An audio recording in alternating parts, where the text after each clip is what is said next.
រឿងស្មារតីចេះជួយគ្នាកង្កែបនិងអណ្ដើកវគ្គទី1ការណែនាំពីតួអង្គនិងមិត្តភាពនាទីទី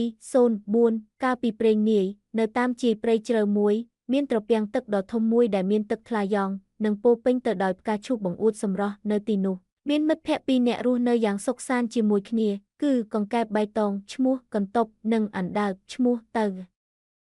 កន្ទប់ជាសត្វរហ័សរហួនចេះលោតចេះច្រៀងនិងចូលចិត្តលេងកំប្លែងចំណែកទៅជាសត្វមានចិត្តធ្ងន់ដើរយឺតតែមានប្រាជ្ញាវែងឆ្ងាយជារៀងរាល់ថ្ងៃពួកគេតែងតែជែកគ្នាលេងទឹកនិងចែករំលែកចំណីអាហារឲ្យគ្នាទៅវិញទៅមកមិនដែលខានឡើយមិត្តភាពរបស់ពួកគេគឺជាគំរូដ៏ល្អសម្រាប់សត្វឯទៀតក្នុងត្រពាំងនោះវគ្គទី2គ្រោះមហន្តរាយនៃរដូវប្រាំងនាទីទី4-8ពេលវេលាកន្លងផុតទៅរដូវវស្សាបានលាចាកឆ្ងាយរដូវប្រាំងក៏ឈានចូលមកដល់ឆ្នាំនេះអាកាសធាតុក្តៅខុសពីធម្មតាព្រះអាទិត្យបញ្ចេញកម្ដៅដូចភ្លើងឆេះទឹកក្នុងត្រពាំងដែលធ្លាប់តែពេញព្រាបចាប់ផ្ដើមស្រកចុះបន្តិចម្ដងរហូតដល់ដីត្រពាំងចាប់ផ្ដើមប្រេះក្រឡាសត្វឯទៀតដូចជាត្រីនិងលៀសចាប់ផ្ដើមងាប់ជាបន្តបន្ទាប់កន្ទប់និងទៅចាប់ផ្ដើមបារម្ភស្បែករបស់កន្ទប់ចាប់ផ្ដើមស្ងួតគេលែងមានកម្លាំងលោតដូចមុនចំណែកទៅក៏ពិបាកនឹងដកដង្ហើមក្នុងដីភក់ដែលក្រៀមស្វិតវគ្គទី3ការសម្រេចចិត្តនិងការលះបង់នាទីទី8-12យប់មួយក្រោមពន្លឺព្រះខែដ៏ក្តៅហប់ទៅបាននិយាយទៅកាន់កន្ទប់ថាមិត្តអើយបើយើងនៅទីនេះទៀតយើងមុខជាស្លាប់មិនខានខ្ញុំធ្លាប់ព្រះបក្សីប្រាប់ថានៅត្រើយម្ខាងនៃព្រៃភ្នំខាងមុខមានបឹងធំមួយដែលមិនដែលរីងទឹកឡើយ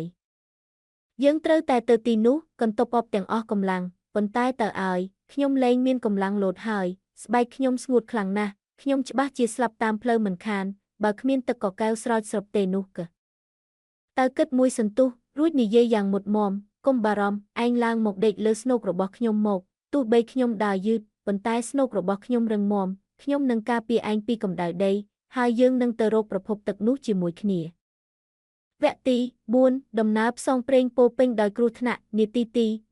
12-15ដំណើរចាប់ផ្ដើមអណ្ដើកទៅខំប្រឹងវាទាំងលំបាកលើដីក្តៅឆេះកង្កែបកន្ទប់អង្គុយលើស្នូករបស់មិត្តនៅតាមផ្លូវពួកគេត្រូវជួបសត្វខ្លែងដែលចាំចឹកស៊ីពេលឃើញខ្លែងកន្ទប់បានស្រែកប្រាប់តើឲ្យលាក់ក្បាលចូលស្នូករួចកន្ទប់ខំប្រឹងប្រើទឹកមាត់តិចតួចរបស់ខ្លួនដើម្បីស្រោចលើភ្នែកទៅកុំឲ្យក្តៅពេកពួកគេជួយគ្នាទៅវិញទៅមកកន្ទប់ធ្វើជាភ្នែកមើលផ្លូវពីលើខ្ពស់ទៅធ្វើជាជើងដ៏រឹងមាំវាកាត់បន្លានិងដេកខ្សាច់ភាពស្មោះត្រង់និងការមិនបោះបង់គ្នាបានធ្វើឲ្យពួកគេមានកម្លាំងចិត្តបន្តដំណើរទៅមុខវគ្គទី5ជ័យជំនះនៃមិត្តភាពនាទីទី15-20នៅទីបំផុតបន្ទាប់ពីធ្វើដំណើរអស់ជាច្រើនថ្ងៃពួកគេក៏បានឃើញពន្លឺទឹកភ្លឺថ្លាពីចម្ងាយវាគឺជាបឹងដ៏ធំដែលទៅបាននិយាយកន្ទប់និងទៅបានលោតចូលទៅក្នុងទឹកយ៉ាងសប្បាយរីករាយសាច់ដែលស្ងួតក្រៀមក៏ប្រែជាមានជីវិតឡើងវិញពួកគេបានដឹងយ៉ាងច្បាស់ថាប្រសិនបើគ្មានទៅកន្ទប់ច្បាស់ជាស្ងួតស្លាប់នៅត្រពាំងចាស់ហើយប្រសិនបើគ្មានកន្ទប់ចាំជួយមើលផ្លូវនិងផ្ដល់កម្លាំងចិត្តតើក៏ប្រហែលជាត្រូវសត្វខ្លែងស៊ីបាត់ទៅហើយពួកគេបានរស់នៅបឹងថ្មីនោះយ៉ាងមានសេចក្តីសុខរហូតទៅមេរៀនអប់រំមិត្តភាពពិតមិនមែននៅក្បែរគ្នាតែពេលសប្បាយឡើយប៉ុន្តែគឺការចេះជួយគ្នានិងមិនបោះបង់គ្នាក្នុងគ្រាក្រសាមគ្គីភាពនិងការលះបង់នឹងនាំយើងឲ្យឆ្លងផុតរាល់ឧបសគ្គទោះបីឧបសគ្គនោះធំធេងប៉ុណ្ណាក៏ដោយសូមបងប្អូនជួយចុច Subscribe និងចុចកណ្ដឹងផងសូមអរគុណបងប្អូនទាំងអស់ទុកជាមុន